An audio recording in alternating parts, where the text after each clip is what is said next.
What's going on, guys? This is Mekkah, and you are watching Chapter 5 and Chapter 5x of my Fire Emblem 8 100% growth playthrough, also known as a board RNGod plays FE8. Chapter 5 features two new recruitable units. One of them is Natasha, who we immediately took away her ment from and gave it to Molder because he's the better version of her. Natasha joins at level 1 to Molder's 3. She has a base staff rank of D compared to Molder's C, and she also joins later and with lower bases than Molder. And even if vanilla, her growths aren't all that much better than his, if at all. So yeah, Natasha, another very good unit. I tried to use her in my old run, but it didn't really amount to anything. Like, she never really made a difference, even though I did spend some time investing into her. So for this run, I mostly just raised her when I could, when it didn't really hurt me, just in case I needed her, but that didn't really end up being the case. So another very good unit, but she does recruit Joshua, the other recruitable character in this chapter. Joshua is the traditional enemy Myrmidon that you can recruit to your army. That rushes towards Seth on turn 1 and then gets recruited on turn 2. Joshua is kind of like Garcia, where he can never get a mount, and because of that he's not really worth raising, and because the XP distribution is so tight, we also can't really afford to give him kills or anything. I don't think he even really sees combat at all. But it does visit a village, so good unit, I guess. The main objective of this map is, I guess I spoiled it, it's killing the boss. He's in the upper right corner. He's just an armor knight. Both Seth and Franz can get to him in time, and Franz can get the boss kill. And in the meantime, it's just a matter of maximizing XP gain for Archer and Franz and Ross. I would also usually put Vanessa in this line of units that need to get EXP. But Vanessa's very busy because she has to visit 2 of the villages. The items that you get in the villages in this chapter, they're like okay, but not essential. It's an Armor Slayer, which I never really use. A torch, which I never use, and then 2 stat boosters, a secret book, and a Draco shield. Both of them are pretty useful. I believe I give both of them to Vanessa in this run. And they will help increase reliability or even possibilities when it comes to Vanessa surviving things.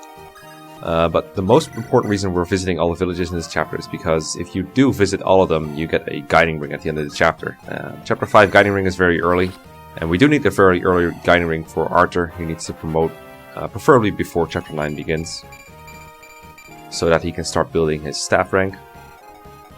And the second guiding ring is so much later that if we were to resort to that, Archer would not be able to get enough staff rank in time to get us warp. So it's really essential that we get these villages, and that's why it's worth sacrificing Vanessa's EXP. And we also get some nice items out of it, so that's fine. Ross, he has his father help him kill some of these brigands, both of them in fact. Garcia still doesn't get kills, but he helps do some chip damage. Always appreciated Garcia. I think this is, it's not the last chapter that Garcia sees used, but his time is running out, that's for sure. So yeah, the toughest part of this chapter was really just finding places for people to go to get their EXP. I'm sure some people can distribute the XP even better than I did, or even much better than I did. But I was pretty satisfied with this. Archer got some kills on the left. Franz got most of the kills in the middle and the boss kill. Seth didn't really get anything as far as I remember. And Ross, I mean, he only got to fight 2 enemies. I think he chipped both of them and then killed both of them. But because he's a trainee, he just gets so much HP that this is still decent for him. He is still on his way to promote before Chapter 8, which is all we need. Most runs, as I said, would like to have him promoted by 7, but that's unnecessary. I could swear I got more kills on either Vanessa or Archer in the previous run, but I was pretty happy with what I got here, even though Vanessa didn't get anything at all. That was kind of unfortunate, but she does barely make it to where I need her to. Some people think, or some people used to think, that the villages in this chapter also were the guiding requirements for Chapter 5x. This is not true. Chapter 5x does not have a guiding requirement at all. In fact, I would argue it shouldn't even be a guiding chapter. I know this is more about 5x than about Chapter 5, but what else is there to say about Chapter 5? I gotta visit villages, I gotta kill things, and I gotta heal with Molder. Let's not forget that. Gotta get some heals with Molder. I guess one thing I could mention about Molder, I don't know if it applies to this chapter, is if you can't get hurt by an enemy on player phase in turn 1, or if no one is in range who got hurt, there's still ways to get EXP. For example, Archer, when he gets an HP level up, he gets 1 more max HP than he has current HP, so that lets you heal him with a healer. This doesn't work in every game, I don't believe, but it does work in this one, and I have to make use of it a lot. In fact, sometimes I end chapters with units having like 90 XP. Instead of giving them a kill last chapter, I like giving chip instead. And then they have just enough XP to get a level up. Or they have just enough XP to get a level up on turn 1, and that makes it easy to get a heal in with Mulder. I do that quite a bit with units that like don't need to maximize the XP gain, but just need kills, basically. Yeah, that mercenary is also pretty tough to kill apparently, because I need to do like a bunch of RM burns to do the job, but yeah. Franz gets rid of the boss. He has pretty good parameters against him. Franz has really come into his own for this chapter. He can one round pretty much anything now. Or at least everything but knights. So yeah, that's chapter 5, completed in 3 turns. I think this is the minimum. I don't think you can do it any faster while still getting the villages. So let's move on to chapter 5x. Okay, let's talk chapter 5x. This is the only chapter from Ephraim's perspective until the route split. And it is a guidance chapter, but as I said, it probably shouldn't have been, because there's no way to skip it. There's no requirements for getting it. It's really just, you gotta play Ephraim's route now, okay? You get 4 units. One of them is Ephraim. He's the main lord, and he's pretty good. I'm gonna talk more about the character soon, but I actually want to pay attention to the rescue chains here. Ford was the unit that started at the back. The cavalry started all the way in the back, but Forsen and Kyle drop him forward.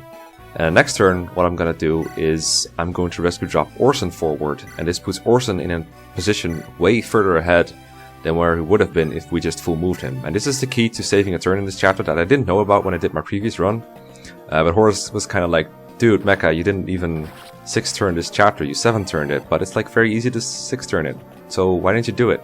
And he showed me this post on Strands Forest where someone did do that 6-turn. I was like, wow, that's amazing. I'm gonna copy that. So I did. Copied it. I'm probably going to give credit in the comments.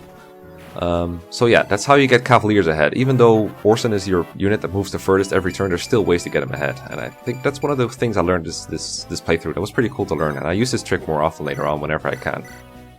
Anyway, the characters. Ephraim is like, if you take FE7 Raven, I've used this comparison before, but it's just so apt. If you take FE7 Raven and his amazing combat stats, but then you give him lances, which means he gets 1-2 range with javelins, and you also give him like a busted personal weapon that has like triple effectiveness on both armors and cavaliers, and because it's a lance, it also doesn't get weapon triangle disadvantage the way that swords often do. That's what Ephraim basically is. Really good lord unit. He promotes pretty late at the end of chapter 16, but if you just need a foot unit to kill things, he's pretty much the way to go. And I give him a couple levels here and there, especially this chapter, because he does need to do something later on. Actually, I lied, I didn't know that, but I thought he was a pretty okay target for EXP. And the others, they also need some EXP. Orson doesn't, because he's basically Seth, only he leaves you after this chapter for spoilery reasons. He's pretty good, but he's no Seth, because Seth already got some level ups. I would have liked to have him, but I didn't. Kyle and Ford, oh my god, I hate these two units so much, especially Ford, because you know how Cavaliers are in Fire Emblem? They like promise to be really good by just having a really cool class, and their stats, they look like okay-ish, like workable, and their growths aren't really bad or anything, but they're so bad, especially Ford. Oh my god, they are so bad. I hate them so much. There was one instance in a later chapter where in order to kill one enemy, I had to rig like a 1% crit with Ford, and then the guy still wasn't dead. I still needed Kyle to finish him off. And Kyle has higher strength, but the thing about Kyle is he didn't have enough crit. He didn't have enough skill to have crit, like not even 1% crit on this Cavalier, so I needed these 2 baboons to kill 1 Cavalier. And this is 100% growth. They already had like 1 level up each by that point. That's how much they suck. They can't even get by on 100% growths. Now, Kyle, he's like salvageable. In Vanilla, you can give him speed wings and he's kind of okay. And even here, I end up training him and promoting him at some point, and he's like fine. He does a couple things for me. But I hate Ford so much. I really do. Ford, I mean, I need him to save turns or like help me out here and there, but there are so many points where Ford is like 1 or 2 points short of what you need him to do, and I always have this experience with Ford. It has nothing to do with the RNG, this is just Ford's fault, okay?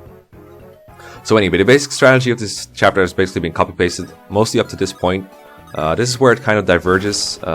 Ephraim gets that crit on that fighter. Now, I didn't need to, you can just double and dodge if I want him to, but the crit was easier. It was also within the RNG plan.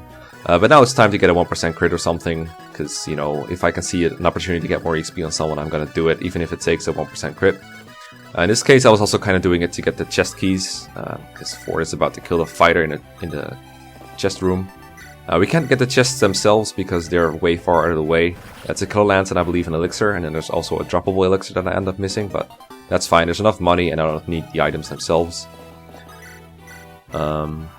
What I would have liked is the door key that the knight has, because like I said back in chapter 3, you can't buy door keys in this game, and there were some cases where I really would have liked to have an extra door key. So I would have liked the door key that the knight in front of the chest room drops, but I can't get it. Shucks. But I get the chest keys, which is alright. You can buy those, but whatever. Nice to have them, I guess. And other than that, the only divergence from the strategy I'm going to link in the description, if I remember, is that Kyle and Ford get like a bit more kills at the end, I think. It's kind of nice. Especially Kyle, I want to get him some levels, but he was in a worse position than Ford because Ford had to get rescue dropped forward early on. Yeah, Ford had to go forward. So he got a bit more XP than Kyle did, but it's fine. I can just make it up with, you know, favoritism, which I can get away with because it's pretty evident that I like Kyle more than Ford. Just to give you an idea of how bad Ford is, because I want to give you an idea. Ford is like comparable bases to Franz, but his base level is higher, he joins later, and his growths are worse. So it's like, kind of like Natasha versus Mulder, but a little bit in a more covered way, I guess.